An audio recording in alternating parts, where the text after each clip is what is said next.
नमस्कार, आज है 8 जून 2020। यह है ZD टीवी न्यूज।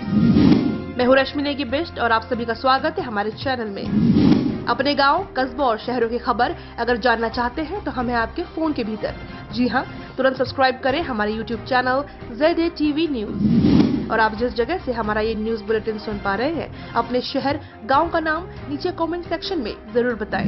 देश विदेश की खबरों के हाल जानेंगे आप मेरे साथ और इस वक्त पेश है न्यूज हेडलाइंस। देश भर में धार्मिक स्थल, शॉपिंग मॉल, रेस्टोरेंट और होटल आज से फिर खुल रहे हैं। केंद्र ने भारतीय पुरातत्व सर्वेक्षण के तहत संरक्षित 820 स्मारकों को खोलने की अनुमति दी। कोविड-19 मरीजों के स्वस्थ होने की दर बढ़कर 48.37% हुई।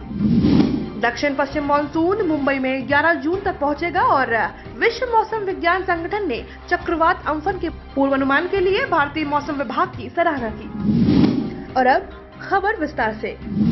कोविड-19 लॉकडाउन के कारण बंद धार्मिक स्थल, शॉपिंग मॉल, रेस्टोरेंट, होटल और कार्यालय आज फिर से खुल रहे हैं। इनमें सुरक्षित दूरी बनाए रखने सहित सभी दिशा निर्देशों का पालन करना अनिवार्य होगा। हालांकि कंटेनमेंट जोन से प्रतिष्ठानों को खोलने की अनुमति नहीं दी गई है। दिशा निर्देशों के अनुसार धार्मिक स्थलों में केवल उन्हीं लोगों को प्रवेश की अनुमति होगी जिनमें संक्रमण के लक्षण नहीं होंगे। प्रसाद वितरण करने या पवित्र जल छिड़के जाने की इजाजत नहीं होगी। प्रतिमाओं और धार्मिक ग्रंथों को छूना भी प्रतिबंधित रहेगा। साथ ही मास्क लगाने और चेहरा ढकने और 6 फुट की सुरक्षित दूरी बनाए रखना भी अनिवार्य होगा। जारी किए गए दिशा निर्देश के अनुसार शॉपिंग मॉल के केवल उन्हीं लोगों को प्रवेश की इजाजत होगी जिनमें कोविड के लक्षण नहीं पाए जाएंगे। इसके अलावा मॉल में बच्चों के खेलने वाली जगह और सिनेमा हॉल बिल्कुल बंद रहेंगे। इन जगहों पर सामाजिक दूरी का पालन हो सके या सुनिश्चित करने के लिए मॉल प्रबंधन द्वारा पर्याप्त उपाय करने होंगे।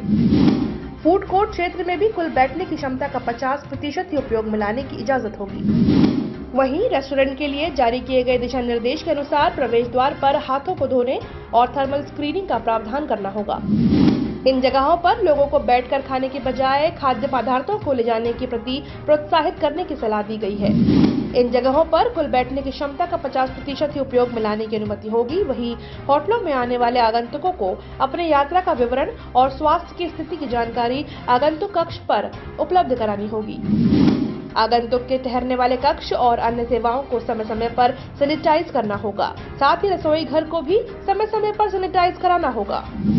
संस्कृति मंत्रालय ने भारतीय पुरातत्व सर्वेक्षण के तहत संरक्षित उन 820 स्मारकों को आज से खोलने की अनुमति दे दी है जिनके अंदर पूजा स्थल है। केंद्रीय संस्कृति मंत्री ने कहा कि इन स्मारकों में गृह मंत्रालय से जारी सभी दिशा निर्देशों का पालन किया जाएगा। संस्कृति मंत्रालय ने कहा कि भारतीय पुरातत्व सर्वेक्षण सुनिश्चित करेगा कि धार्मिक स्थलों में कोविड-19 का प्रसार रोकने के लिए मानक संसाधन प्रक्रिया में दिए गए एहतियाती उपायों का कड़ाई से पालन किया जाए। देश में 3691 संरक्षित स्मारक और पुरातत्व स्थल हैं, जिनकी देखरेख भारतीय पुरातत्व सर्वेक्षण के जिम्मे है। ये स्थल 17 मार्च को बंद कर दिए गए थे। दिल्ली की अन्य राज्यों से लगी सीमाएं आज फिर से खुल गई हैं। मुख्यमंत्री अरविंद केजरीवाल ने कहा कि कोविड-19 महामारी जारी रहने तक दिल्ली के अस्पतालों में केवल दिल्ली के निवासियों का ही उपचार रहेगा। उन्होंने कहा कि दिल्ली में होटल और बैंक्वेट हॉल को छोड़कर मॉल, रेस्टोरेंट और पूजा स्थल आज से खुल रहे हैं। केजरीवाल ने कहा कि नई व्यवस्था के तहत दिल्ली सरकार के अस्पतालों और निजी अस्पतालों को केवल दिल्ली के निवासियों का ही उपचार होगा। हालांकि केंद्र सरकार के अस्पताल और विशेष अस्पतालों में सभी का उपचार हो सकेगा। उत्तर प्रदेश में राज्य सरकार के दिशा निर्देश के अनुरूप सभी प्रमुख मंदिर खुल गए हैं, लेकिन वाराणसी में मंदिर आज से नहीं खुलेंगे। जिला मजिस्ट्रेट कौशल राज शर्मा ने पहले ही आदेश जारी कर दिया था कि वाराणसी में धार्मिक स्थल, होटल और मॉल अभी नहीं खुलेंगे। उन्होंने बताया कि केवल उन धार्मिक स्थलों, होटलों और मॉल को निरीक्षण के बाद खोलने की अनुमति दी जाएगी जो निर्धारित दिशा निर्देशों को पालन करेंगे। आज मंदिर में प्रवेश करने वाले श्रद्धालुओं के लिए यह एक नए किस्म का अनुभव था, जो कि तकरीबन 2 महीने से ज्यादा के वक्त के बाद अपने इष्ट देव के दर्शन कर पा रहे थे। श्रद्धालुओं को मंदिर में घंटी बजाने की अनुमति नहीं दी गई और उन्हें मूर्तियों को छूने की भी मनाही थी। रात भर अधिकांश मंदिरों में सैनिटाइजेशन का काम चलता रहा। ब्रह्म मुहूर्त में प्रदेश के अधिकांश मंदिरों में द्वार खोल दिए गए। अयोध्या में रामलला के दर्शन के लिए आए श्रद्धालुओं के लिए सुरक्षा के खास इंतजाम किए गए थे।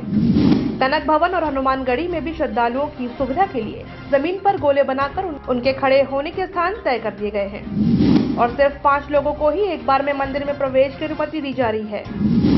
पौराणिक शहर चित्रकूट में भी कामदगिरी सहित अनेक मंदिर आज से श्रद्धालुओं के लिए खुल गए हैं। इस बीच राज्य में मस्जिदों सहित दूसरे धर्म स्थल भी खुल गए हैं। बिहार सरकार ने भी धार्मिक स्थल फिर से खोले जाने के आदेश जारी कर दिए हैं। राज्य में आज से होटल, रेस्टोरेंट, मॉल और शॉपिंग कॉम्प्लेक्स खुल रहे हैं। और खबर उत्तराखंड से, 15 अगस्त के बाद खुलेंगे स्कूल और कॉलेज।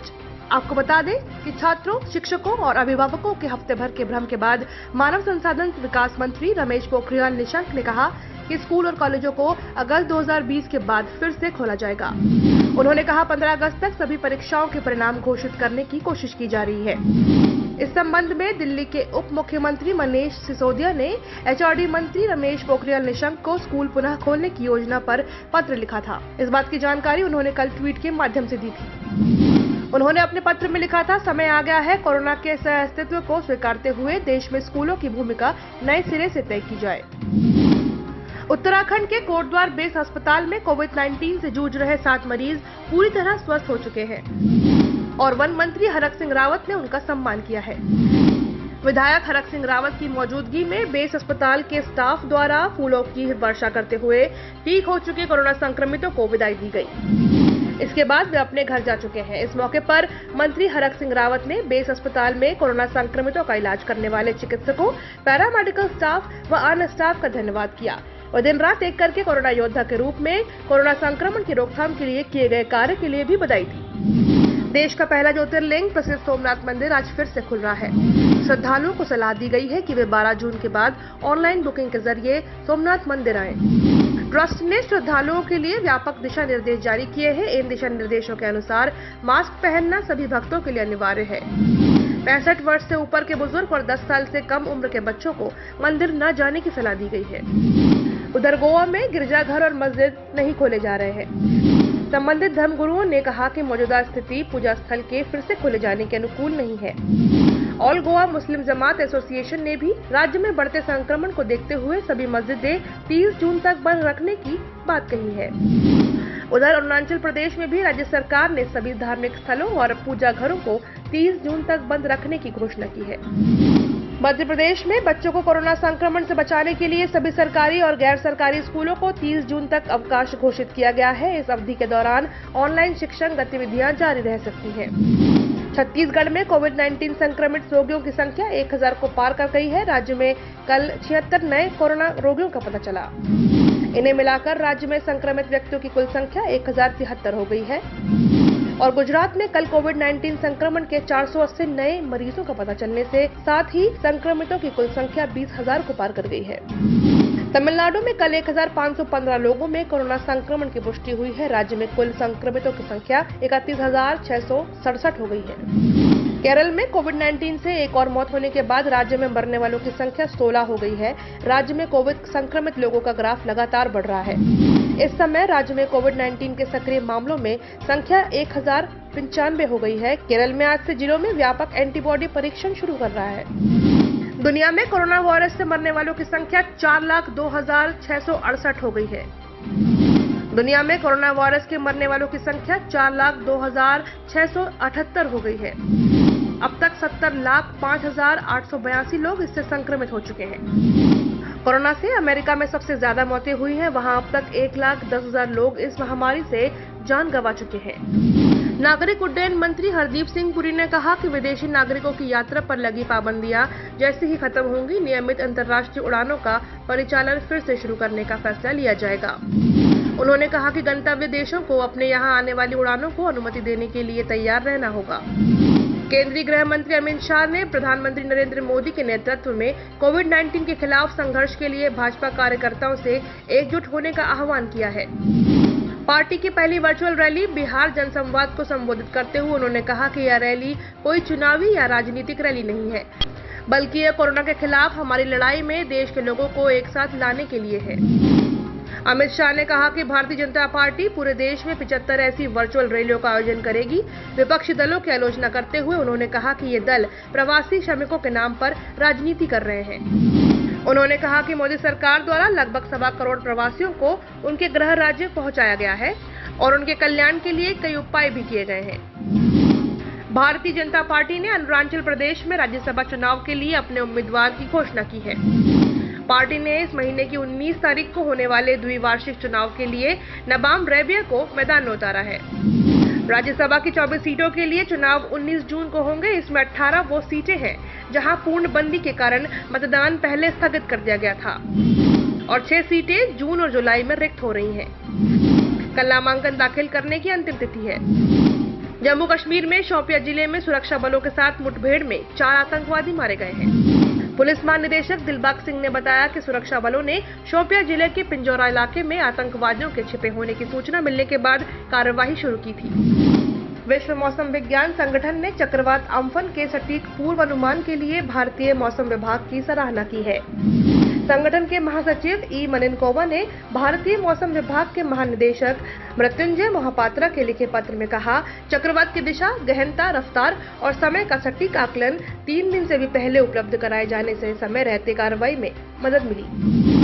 दक्षिण पश्चिम मानसून 11 जून को मुंबई पहुंचेगा। बंगाल की खाड़ी के ऊपर हवा के कम दबाव का क्षेत्र बन रहा है, जिससे मुंबई सहित महाराष्ट्र तट पर बारिश की बढ़ोतरी होने का अनुमान है।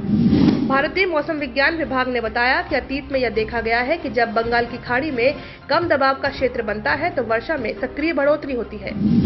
साउथ एक्स मानसून अभी तक साउथ इंडिया में घेरा डाले हुए है। तो ये थे कुछ प्रमुख समाचार। और आज मौसम का कहाँ कैसा होगा मिजाज, आइए जानते हैं। राष्ट्रीय राजधानी दिल्ली में बादल छाए रहेंगे और छुटपुट वर्षा हो सकती है। कोलकाता में भी आंशिक रूप से बादल छाए रहेंगे, गरज के साथ आंधी और वर्षा की संभावना है। मुंबई में भी बादल छाए रहने और गरज के साथ हल्की वर्षा की उम्मीद है।